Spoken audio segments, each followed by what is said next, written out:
Bismillahirrahmanirrahim. Assalamu alaikum and welcome to another lecture on work study and methods engineering. We are on module 2, that is method study, and in this lecture we are going to discuss principles of motion economy. These are the principles that are used to organize a workplace for a manual task. So we can use these principles to design a workplace such that the physical effort required to perform the task is minimum. There is minimum fatigue, minimum tiredness, and we can achieve maximum output. So at the end of this lecture, you should be able to understand and apply some basic rules for effective utilization of body movements to increase productivity and reduce chances of fatigue. So these principles are categorized as principles of motion economy as related to the use of the human body, principles as related to the arrangement of workplace, and principles of motion economy as related to the design of tools and equipment. This classification is for the sake of easy understanding. Otherwise, you will notice that these principles are very much interrelated. So these principles of motion economy are basically a body of knowledge that was originally uh, listed by Gilbreths, and he called them rules for motion economy and efficiency. And those rules primarily focused on hand motions, but from time to time, other investigators in the field have added to the list, and we have some more rules as well. So, if applied by one trained in the technique of motion study and the problem solving process, will make it possible to increase the output of manual labor with a minimum of fatigue. So, that is the basic benefit of using these principles. These principles can be helpful in work design, as I already mentioned. So, first, we will discuss principles of motion economy as related to the use of the human body. I will very briefly explain them here, and with the help of two examples, we will see their application. So, the two hands should begin as well as complete their motions at the same time, and motions of the arm should be made in opposite and symmetrical directions and should be made simultaneously. So, if a manual task is being performed, then it should not be like that one hand is idle and other is continuously performing a task, or one hand is holding the object and other hand is performing some operation on that object. So both hands should be used continuously, should be used equally, and movements of the hands and arms should be in opposite and symmetrical directions if possible. So we will see actually the application of these rules with the help of a couple of examples. Hand and body motion should be confined to the lowest classification with which it is possible to perform the work satisfactorily. So if, for example, some task can be performed using fingers only, then forearm should not be used. Or if forearm is sufficient to perform a task, then upper arm or shoulder should not be used, because higher is the classification of the motion, the more energy is required, and ultimately more fatigue will be there. The work should be designed to emphasize the worker's preferred hand. So arrangement of the tools and equipment at a workplace should be according to the worker's preferred hand. So we have to look for if the worker is a right-handed worker or a left-handed worker and arrange the workplace accordingly. Momentum should be employed to assist the worker where possible, and it should be reduced to a minimum if it must be overcome by muscular effort. So, if there is some momentum in the task, something is being manipulated, being used, some mass is being transferred. So, if there is some activity to be performed after that task, then the momentum of the previous task should be used for the next activity. And if that is the last task in the cycle, then some arrangement should be made so that it is easy to overcome the momentum. So just like a common life example, so when a sprinter is running and he reaches the finishing line, so he continues running for some time to overcome the momentum. So sometimes we have to overcome this momentum, and sometimes this momentum can be used for the next operation. Smooth continuous curved motions of the hands are preferable to straight line motions involving sudden and sharp changes in direction.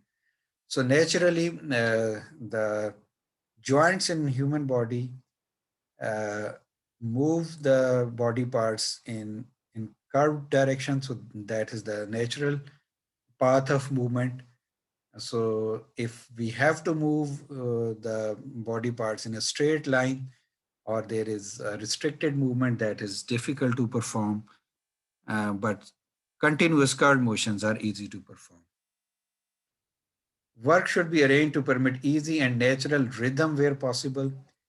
So the arrangement of the task should be such that uh, the worker automatically performs it. I mean, there is a natural sequence that he becomes used to, and without any mental stress or paying too much attention actually to each and every step he or she is doing, he or she can do it without too much mental effort. So that is rhythm, the natural movements of the body without too much mental stress.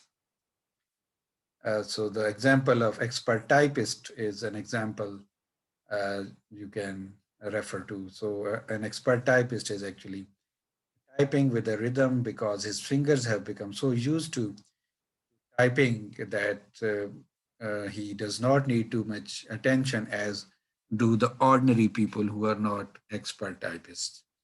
Eye fixation should be as few and as close together as possible, or in other words, search and select using the eyes should be minimum. Now, with the help of a simple example, we will try to emphasize at least some of these principles of motion economy. So in this case, we have a board that has holes drilled into it, and we have to insert pins into those holes. So holes like these. So there is a box in front of the worker where she is picking the pins with her left hand. So a bunch of pins is picked with the left hand, and with the help of right hand, she is picking one pin at a time from the left hand, inserting it into the board. So for example, this is the first pin inserted, then she takes the second pin from the left hand, inserts in the board, then takes the third pin and insert in the board. And when the left hand gets empty, she picks another bunch of pins with the left hand, and right hand keeps on taking the pins from the left hand and inserting them into the board at a time. So this is obvious that both hands are not being effectively used. Left hand is holding the pins continuously, and right hand is continuously performing the task. So obviously, this is not the best arrangement. So one possible improvement is that the board containing the pins is placed in front of this pin board where the pins have to be inserted. So she is moving both hands simultaneously and picking one pin in each of her hands. For example, inserting this pin using the right hand and this one with the left hand. Then after inserting the pins, she is again, now in this case from here, moving the right hand and left hand simultaneously, picking two pins, one with the right and other with the left hand, inserting them into the board. And then from here again, moving both hands simultaneously, picking the pins and inserting them in the board. Now, this is a better arrangement as compared to the previous one. But again, the board is far away from her, and you may notice that as she is moving in this direction, the distance of the board is further increasing, or in other words, the hands have to move a longer distance to pick up the pins, and both hands are moving in the linear direction, so continuous curved motions are also not there. and it is hard to achieve rhythm in this case as well.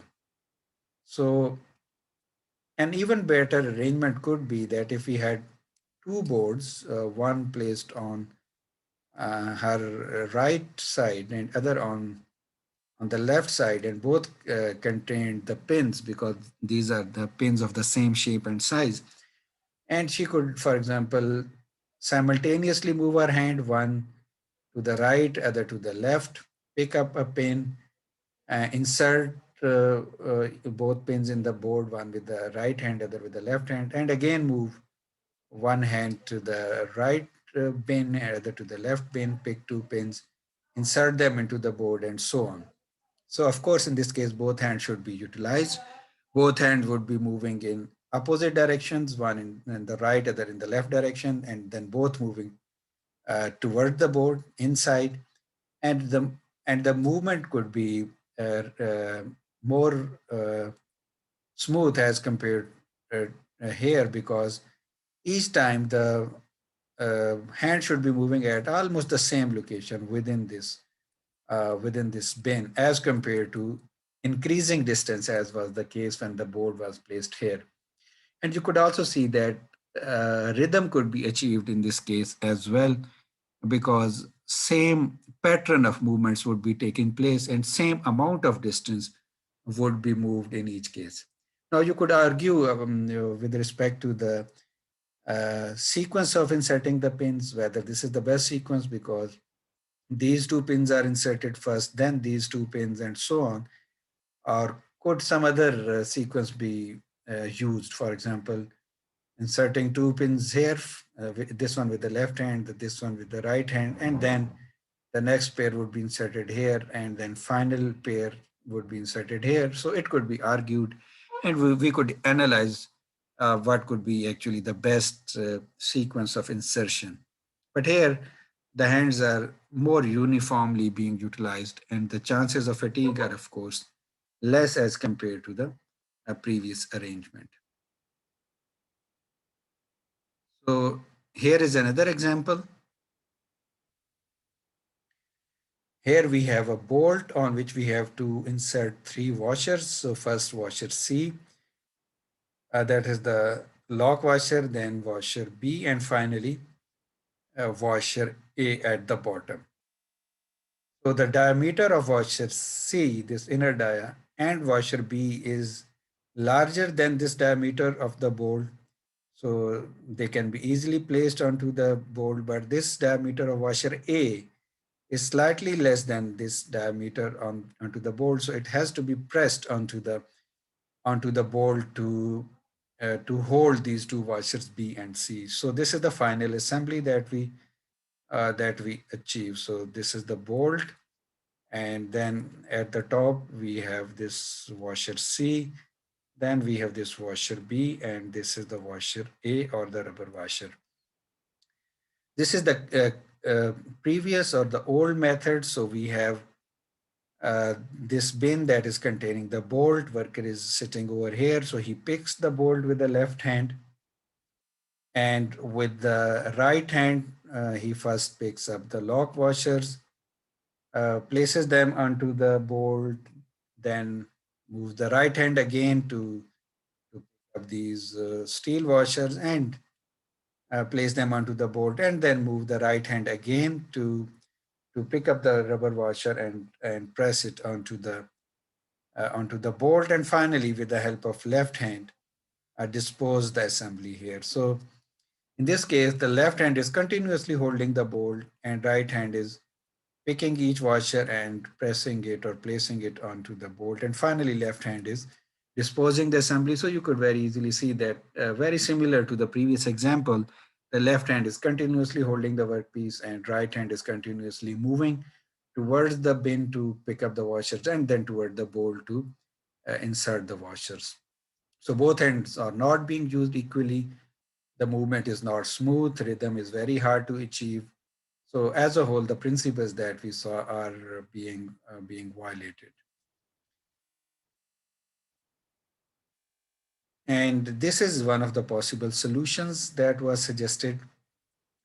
So first thing that you could notice is that at the center of this workplace are the bolts, and then washers are arranged in alternate fashion. So we have lock washers here on the left of the bolts as well as toward the right of the bolt, and toward the left of these lock washers we have steel washers, same steel washer toward the right of the lock washers, and then we have these rubber washers.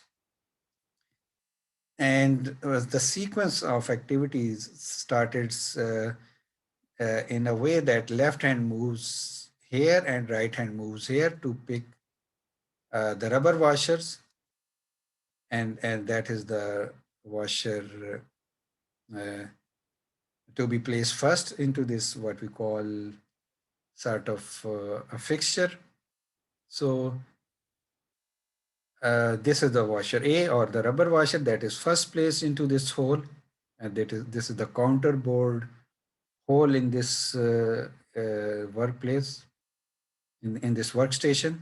So this is the hole. So its cross section is shown here. So first this rubber washer is placed here, then both hands, uh, after placing the rubber washer here, move again in the opposite direction to pick up the steel washers, and then move back to insert the steel washers into this hole. So that is the washer B. And finally, both hands move to pick the lock washers and move back to place the rubber washers into this counter board hole.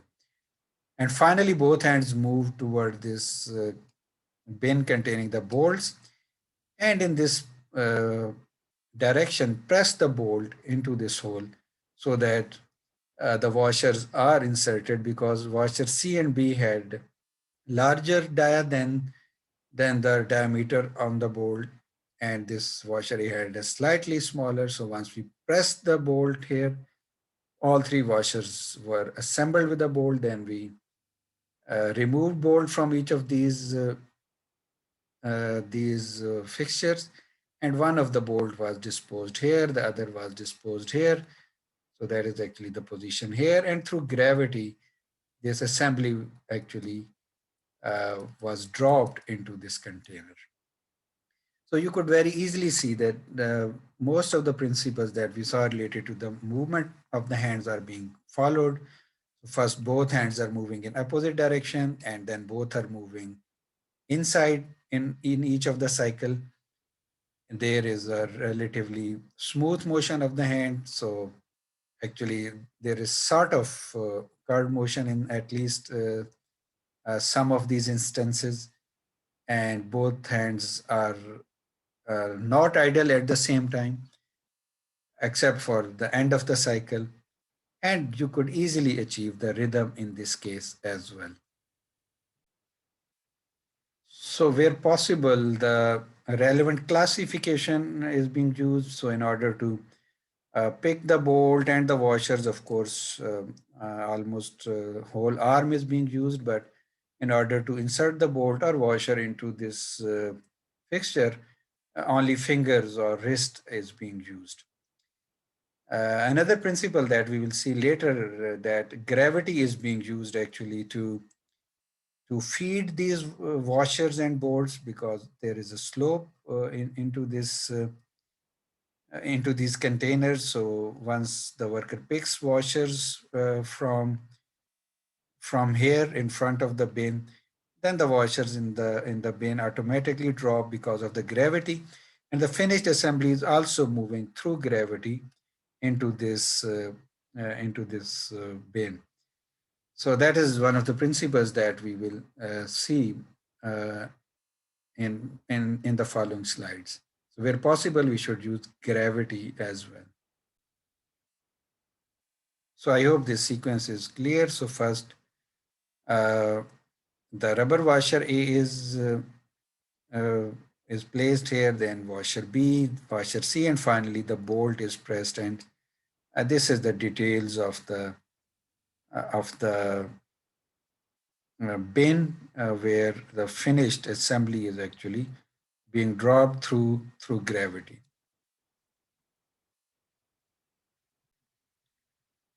Next, we have principles of motion economy as related to the arrangement of the workplace, and you will see that these principles are very much related to the principles that we have discussed. So there should be a definite and fixed place for all tools and materials. So that is actually the main focus of 5S. Place for everything and everything in its place.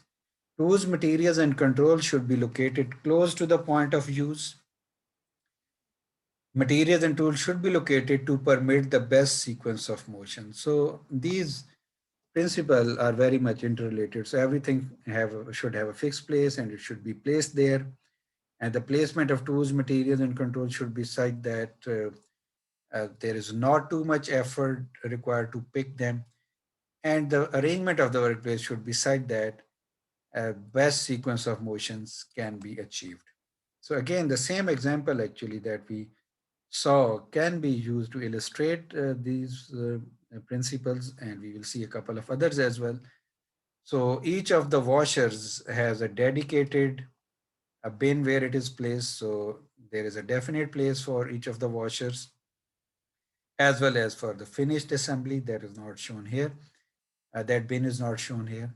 Tools, materials, and control should be located close to the point of use. So again, this distance of the operator from the washers and bolts should be such that he has not to bend forward. And material and tools should be located to permit the best sequence of motion. So as we saw here, a best sequence of motion was achieved. Both hands are moving symmetrically, so we could achieve natural rhythm in this case. So as we mentioned already that the joints in the human body move in a curved fashion. So for example, using elbow, this is the envelope or the area that can be swept by this person. And same is for the left elbow. And similarly, using the shoulder joint, we can swap the similar area, the area that is similar in shape. You can see that actually the movement is occurring along a curve. So the area actually swapped by these joints, elbow or shoulder joints, are along a curved path. So that is one point. Secondly, the tools and equipment or the material that is frequently used should be placed within this NR or the normal radius or the normal range that is actually achieved using the elbow joint only. And the tools and material that are relatively less frequently used should be placed in MR, in this case, the maximum area or the maximum radius. And the tools that are even very rarely required should be outside this area. So another similar example, again, you could see this curved direction of the movement of the arm, and of course the placement of the tools should be within easy reach of the worker. So this is also similar example. So you could notice the washers and the bolts. So a similar assembly as we saw actually in the previous case. So you could notice here the holes where the washer will be placed and the bolt will be pushed. So the same example actually emphasizing those points we discussed already and different points as well. So just to repeat again, the bolts are here, then uh, three types of washers here, and then three types of washer here, and here the assembly is taking place. So there should be a defined place for all tools, and there are different ways actually to achieve that, uh, to make sure that each tool is at the required place. So if some tool is not there or it is missing or it is being used, we should be easily able to identify which tool is actually not at its place or is being used. And it is obvious, you can see it very clearly that this is not the best arrangement of the workplace based on the principles that we have discussed.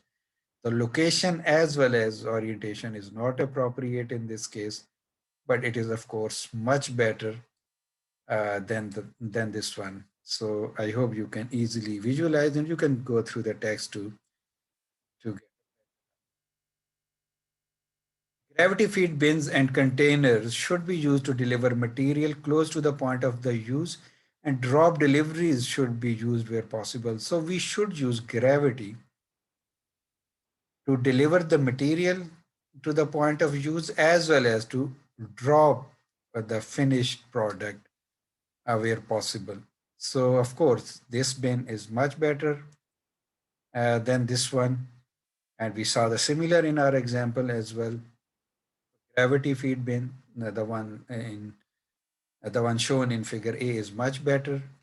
So you could see that if we are using gravity feed bin, then automatically once we use these material, the next material will feed automatically. So the effort and direction, the effort and the distance required to pick this material will be less as compared to the conventional container where we always will require the same amount of effort and distance, and this will be of course greater than the effort and distance required in the case of gravity feed bins. So this was the example of using gravity feed bins to deliver material, and same principle is actually used to dispose the finished product as we saw in our example of a bolt and washer assembly. So this part actually is being used to dispose the finished products, and it is the detailed view of the same. Provision should be made for adequate condition for seeing. Good illumination is the first requirement for satisfactory visual perception. So lighting intensity should be sufficient, of course, and contrast at the workplace should be appropriate, and there should be no glare. Glare should be avoided.